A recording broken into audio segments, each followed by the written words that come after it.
is Julian Taste, and I'm super excited to have such a talented individual with me, a versatile artist. I mean, come on, he literally has a song with Ed Sheeran and Diplo. Like, what other rapper can do that? Giving you flavors. You already know it's PnB season, and I have Philly's own PnB Rock. How you feeling? Oh yeah. Hey. Good vibes, man. I'm ready to be locked and loaded, man. I'm feeling good. I'm good energy right now. How you? I feel so happy to sit here with you, to share this space with you. And I'm so happy that I could finally tell you this story. You ready? Let's get it. I love a good story time. Me too. Man. So I'm from Paterson, New Jersey, right? Yeah. And back in 2014, I had a whole fake ID. Like I got this entire fake ID to see you in Atlantic City. But you never showed up. And since then, I never go to AC because I'm so convinced that the feds are in AC. I'm like, nah, we can't go there. No, we cannot go there. Yo. Yeah, I ain't gonna lie, bro. That shit blew my mind. Crazy. That was when I first found out that all the casinos, like not all of them, but majority of the casinos have some type of facial recognition technology shit. Where if you like a state inmate and you like got a warrant, or if you type any type of crimes where it's the state or the federal involved, they go on your ass. Listen, I'm not saying I'm like a convict. I ain't saying I'm none of that. I just know that had me shook. If you're like, you want to go to AC? I'm like, no. Not bad. Man, that story was honestly crazy. I was like, one day I'm gonna sit down with PnB Rock and I'm gonna tell him. Talk to me though about. First person I ever heard that I even got a ticket to that show. I never got to talk to nobody about that show. What? You know what it is though? Is that I grew up like in northern New Jersey, so everyone that was outside, like they were putting me on because I was in college in New York. So they're like, yo, come back home. Like, we're going outside. It's this guy, PnB Rock. And I'm like, okay. They dragged me all the way to AC. And I'm like, he ain't show up. And something tragic happened. That shit was wicked, man. Never going again. I had to sit down for a couple months after that one. You know what's crazy, though, is that I think there was a big difference from the time where you actually found your voice and your sound as an artist when you were in jail to that one time that I'm talking about where you had, people showing up from Jersey to AC in that time where everyone was like 1738. So you already know it was going crazy. So it's like, what was the difference for you there than the time, before when you were in jail? I don't know. I feel like pretty much people just picked up on the music faster. Like, and yeah, when you get locked up and you talking about a whole bunch of stuff, and people like feel like they could like, oh, he was really saying and actually doing what he was talking about in his music. Like, I could relate to this. He really he a real artist. Like, so we sticking with it. So I had people writing me in jail. I had people that I never even met. I had to get like at least 9-10 pieces of mail from fans every day while the whole time I was in jail. And that was for like, I was locked up for like 6-7 months. Damn. You know what? I'm pretty sure somewhere in that rack of letters is mine. Excuse me, sir. I wrote everybody back. I try to write everybody back. No, I'm kidding. I ain't write you. I'm sorry. I can't cap like that. That's wrong. Oh, man. You know what I love about your story, though, is the fact that I feel like you basically head cracked social media early. You kind of cracked the code. And since then, you've been literally doing numbers. Like, really, let's talk about it. 5 billion TikTok views. Like, that's crazy. What type of secret, or what is the really like the secret sazon, the secret sauce that you put into when it comes to social media? Because even before you got signed, you really had a connection with your listeners and with your fans. I don't know. I think it's just like everything that I do on social media don't be like planned. You know what I'm saying? Like, so that's why people fuck with my shit. Like, I don't be sitting there trying to come up with a script and make it a thing. Like, I just be naturally doing me being regular. Like, for instance, this. I ain't even. Do we got the chain? Where the chain at, bro? Yo, that Soulja Boy banter different. Did he respond? It's like, no, he ain't. We was tapping in on some other shit, but we ain't seen nothing about the chain. Oh, okay. But it's like, wake him up. It's like, I knew that shit was gonna go viral. And that's just me just joking around. Like, it's like I'll just be doing shit and I be knowing like this about to go up. Like, bro. Yo, that's crazy. I do want to see the eagle chain though, because like, how does that happen? Do you request an eagle chain? Does your jeweler tell you? Like, Man, that shit was not even real. The whole thing is this chain has been sitting in my jeweler's office for like forever. He made it for Post Malone, like it's on some funny shit. Like it was a joke. And I just picked the shit up one day, like on some bench shit. The other day I picked it up, like, what the fuck is this? Like, why I be seeing this joint dusty shit just sitting in the corner. I picked it up, that shit was heavy as shit. I'm like, what the fuck is this? Like, it was a joke. And I'm like, all right, this about to be my joke now. You feel me? So I just picked it up, put it on my neck and said, yeah, I got the biggest chain in the game now. You feel me? On some playing shit. And now every time I pop outside, now everybody keep asking me for this fucking chicken chain. Like, and it's not even real. Like, this shit was a joke. I just was big. Like, you feel me? Like, damn. But you know, collecting chains, that's kind of like your hobby though. You like that. yeah, I feel like as a rapper, you gotta have some shit with you. Like, you gotta be in it. You gotta stay. You gotta. It's like nowadays, anybody look like a rapper now. You feel me? So you might fucking around and get outshined by just a regular motherfucker. You feel me? You gotta be on your shit. I'm a rapper, man. I gotta be busting. My shit gotta be. You gotta know who around. You feel me? I know things were gonna get dangerous when I just saw regular people that used to get beat up getting face tats. I'm like, it's a little hard outside, but stay dangerous. Shit get wicked now, man. It's a whole Oh my goodness, that's crazy. Well, let me know when I can see the chain. I want to wear it next time you're in New York. You can have it. You can't tell me twice. You know, I'm from New Jersey. I'm gonna take it. You can have that joint, man. Oh my God. I want to get into the new project though. To get you through the rain. And I feel like it's very symbolic because you had this snippet you posted on Twitter and it was very intentional because that snippet says, can I dream? Or can I dream? Talk to me about the risk that you had to take to follow your dreams. I wouldn't necessarily say I had to take any risks to follow my dream, but I did a lot of risky shit to get to where I'm at. You know what I'm saying? It's like that was before all the music, though. You know what I'm saying? That's just the situations that made me be able to talk about my past experiences and shit like that. Like, Yeah. but I took you got to take risks in order to win. You feel me? That's with anything, not just music. Anything in life, you got to take some risks. You know what I'm saying? You can't be sitting there waiting for shit to come to you. That ain't never gonna happen that way.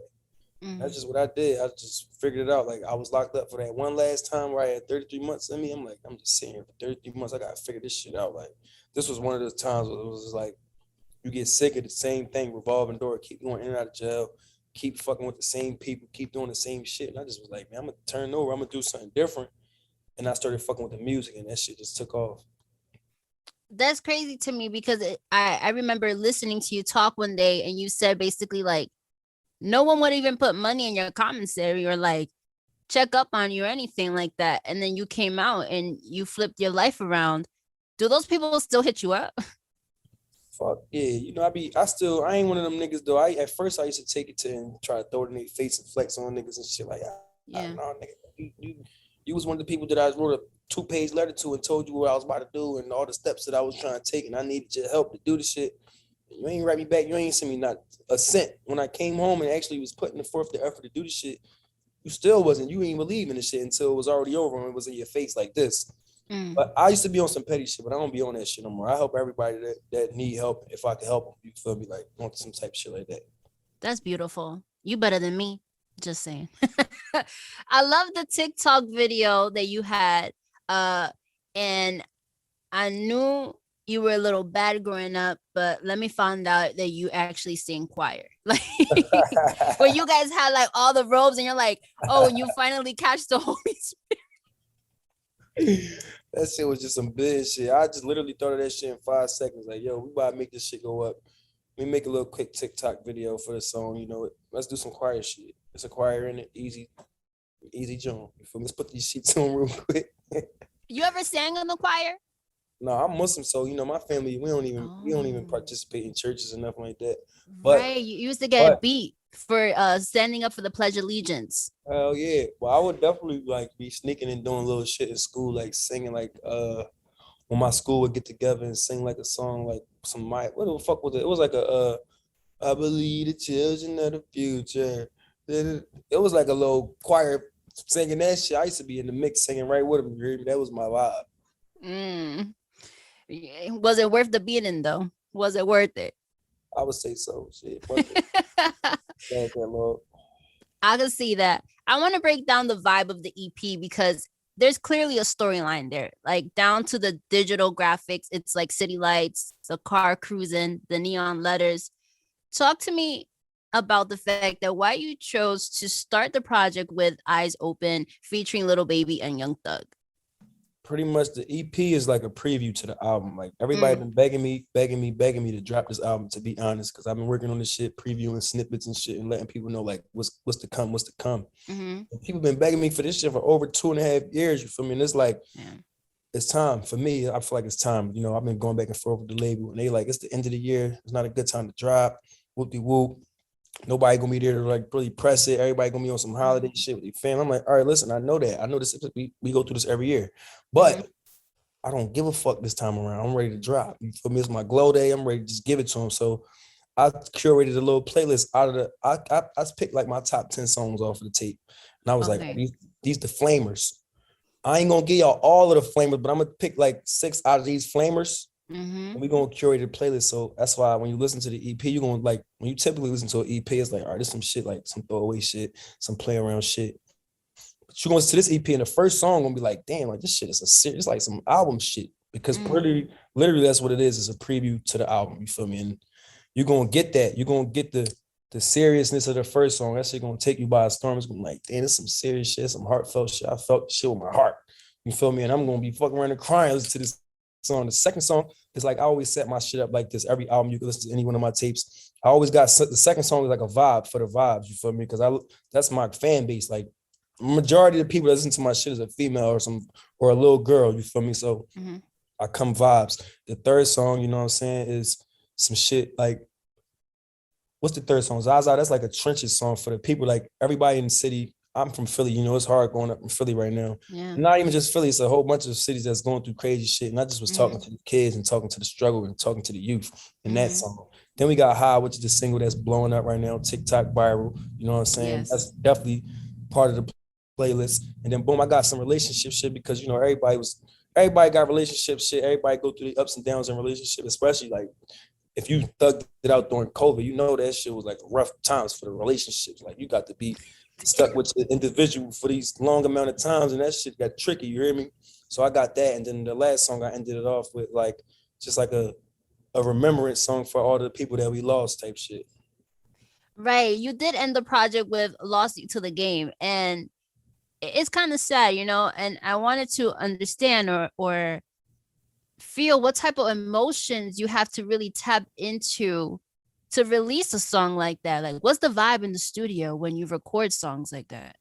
That should be like you don't really want to like the vibe be like exactly how it is. Like you sad as shit, you feel me? You like really just letting that shit out. Yeah. Everybody in the studio feeling the same vibe you feeling. It's like damn, like we was just turned and now we all sad as shit thinking about all the people that we lost and shit. But you feel me? We need that shit. Everybody Yeah. need those. You feel me? Those songs because it's always fun in games, but everybody got those moments before they just want to reflect and think about people and you know just one of those genres. Mm. I definitely feel you on that.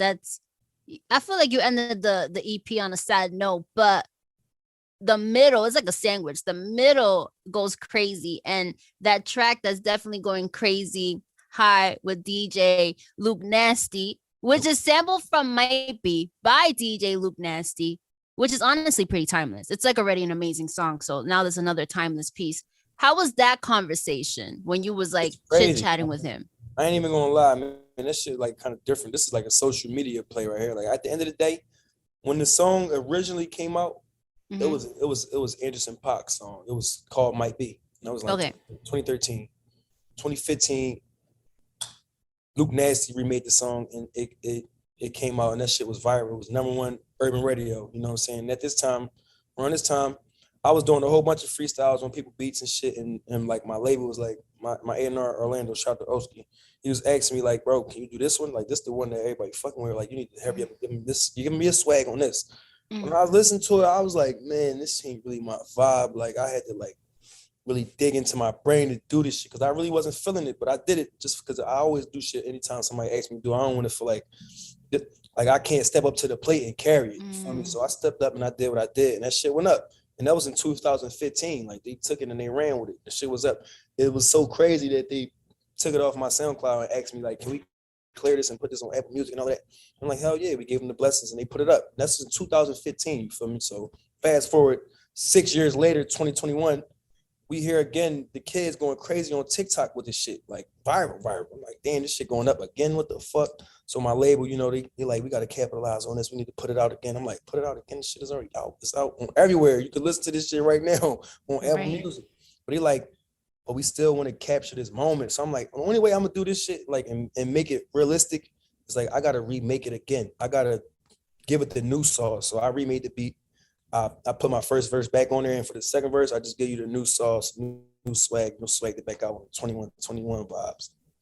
I love it, and I also love the music video. I saw my guy Danny Trejo there. I was like, "Oh my guy, what's up?"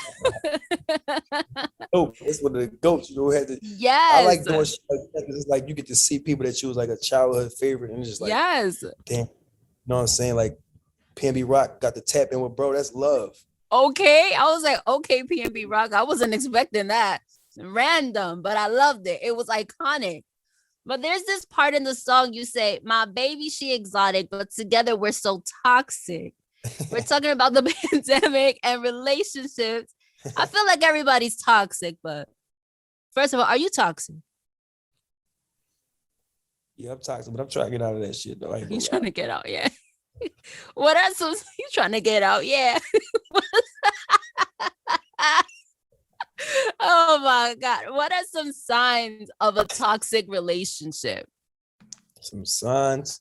Anytime somebody asking you for the password to your shit, that's like a dead sign. Like, oh, shit getting crazy now. Like, damn.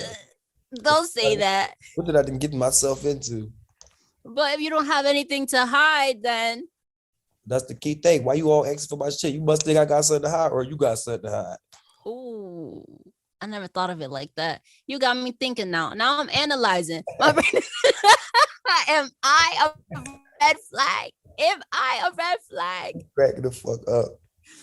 Oh my goodness. I really do want to know though. Relationships is lovely though. Relationships is great, man. Like, especially when it's working. You know, yeah. I encourage everybody to try to find that significant other, you know what I'm saying? That shit was love for what it was worth, you know what I'm saying? We made a beautiful baby and shit. Hey, the gold chain. Is it a chicken? I don't know what the fuck is on there, man. It's like a rooster. It's a big ass cock. Oh my God. Yo, that's everything. I definitely need a picture. I need a picture in that. You need to come to New York. I need a picture in that. That's it. Actually, this joint heavy shit on a nigga neck, man. This shit crazy. Viral movie. Oh, what are you saying, Philly? That's a big John right there. big John. Oh my goodness. I love the project. I love everything that you've put together. What would you say is kind of like the overall message? The message when you're gonna get out of to get you through the rain is just get ready for all this new music that I'm coming, because like this is just a preview, and like I'm just really like trying to get back on my 2016, 2017 vibes where I just get out of that stigma where it's though like if it's not an album, I'm not gonna drop it. So I'm just putting out a whole bunch of shit, putting out a whole bunch of singles, mixtapes.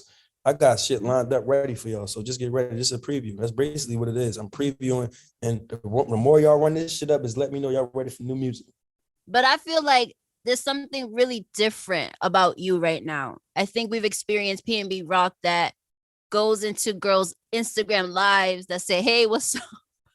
That have the fans riding for you, to rolling deep on stage with like 30 dudes, to now this evolved version of who you are.